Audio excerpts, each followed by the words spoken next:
William Ewart Gladstone, 1809–1898, was a statesman and four-time Prime Minister of Great Britain. Gladstone was born to Scottish parents in Liverpool.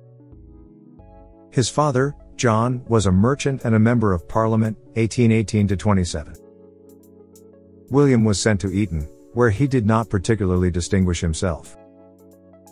He graduated at Christ Church, Oxford, in 1831, where he achieved first classes in classics and mathematics. One of his Christ Church friends convinced his father, the Duke of Newcastle, to support Gladstone as candidate for Parliament for Newark in the general election of 1832. In 1839, he married Catherine, the daughter of Sir Stephen Glyn of Harden.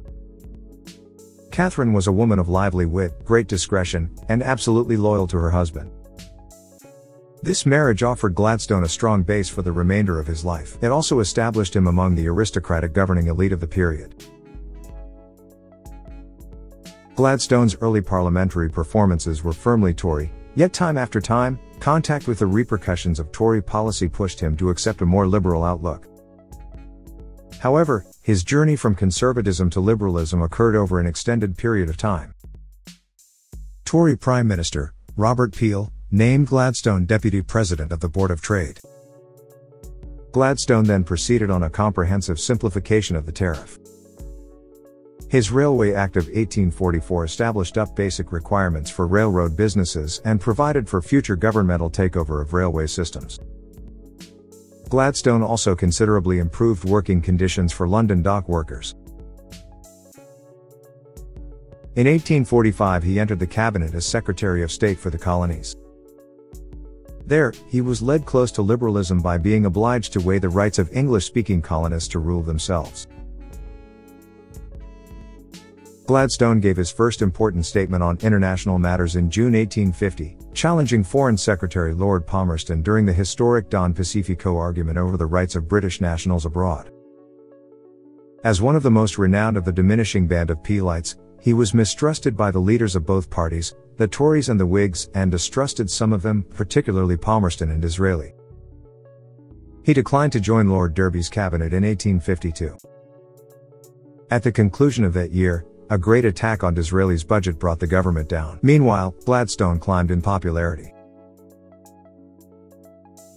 He then joined Aberdeen's coalition of Whigs and Peelites as Chancellor of the Exchequer. In his first budget address, Gladstone put up a bold and comprehensive plan for major reductions in taxes, proposed the ultimate abolition of the income tax, and carried a program for the application of the legacy charge to real property.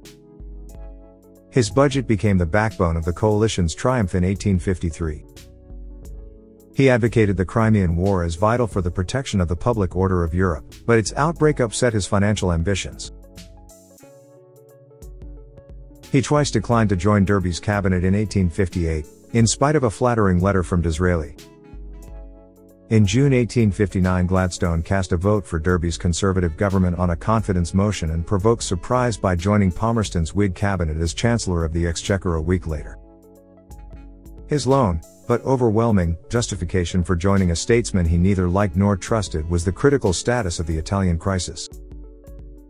The trio of Palmerston, Russell, and Gladstone did actually help, over the following 18 months, to accomplish the unification of nearly all Italy. Another useful move was the founding of the Post Office Savings Bank. This move won him increased favor with the leaders of the working class, as did his journeys across the key centers of industry.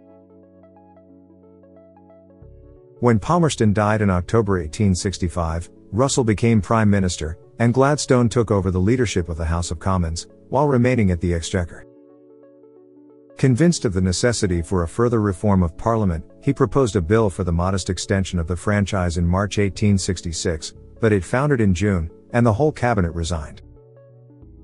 Russell departed from active politics, and Gladstone became the head of the new Liberal Party during the general election at the end of 1867.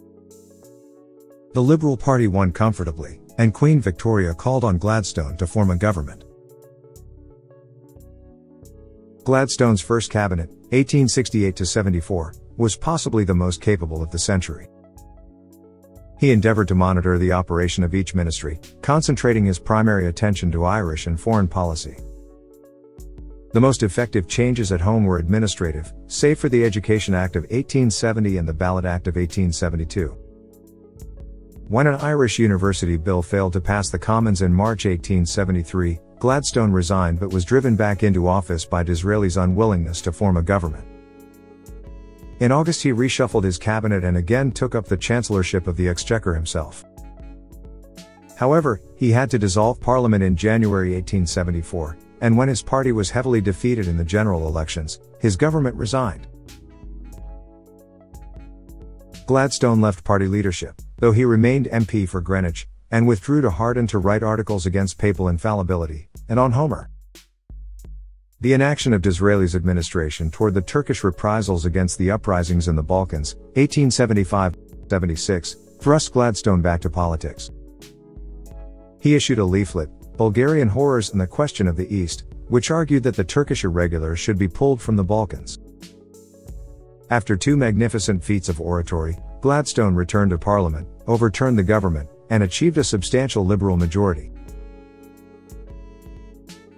Back to power, Gladstone, again, held the duties of Prime Minister and Chancellor of the Exchequer. However, his seemingly enormous majority in the Commons was unruly.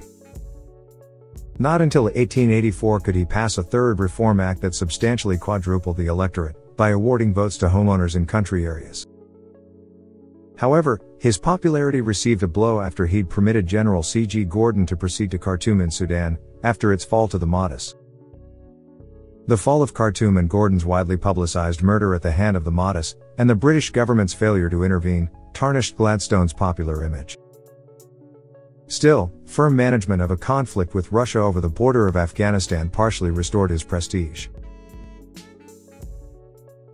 But when the government was defeated on the budget in June 1885, Gladstone had to finally quit. Gladstone had for years championed Irish Home Rule in the shape of a subordinate Dublin. The general election of November-December 1885 elected a parliament in which the Liberal members precisely equaled the number of Conservatives plus Irish members. Only then Gladstone's conversion to Home Rule was disclosed, and most Conservatives therefore turned against it. Lord Salisbury's government was defeated, and Gladstone established his third cabinet in February 1886. However, his Home Rule bill was defeated in Parliament in June by a huge defection from his own party. The following general election in July was particularly savage for Gladstone's party. Soon, the Tories were back in power. Gladstone spent the next 6 years trying to convince the British electorate of the Irish Home Rule, as an act of justice and prudence. He sanctioned a substantial program of liberal reforms in Newcastle in 1891. And on this new platform, the Liberals won a majority in the general elections of 1892. Gladstone formed his fourth, and final, cabinet in August 1892. He passed another Home Rule bill, through 85 sittings of the Commons, in 1893. But the House of the Lords rejected it by the greatest margin ever recorded up to that time, 419-41. He clashed with his colleagues on a huge increase in naval budget and ultimately resigned, allegedly because his sight and hearing were deteriorating, on March 3, 1894. A few years later, and after a protracted illness, he died of cancer of the palate on May 19, 1898 at Harden Castle. He was laid to rest at Westminster Abbey,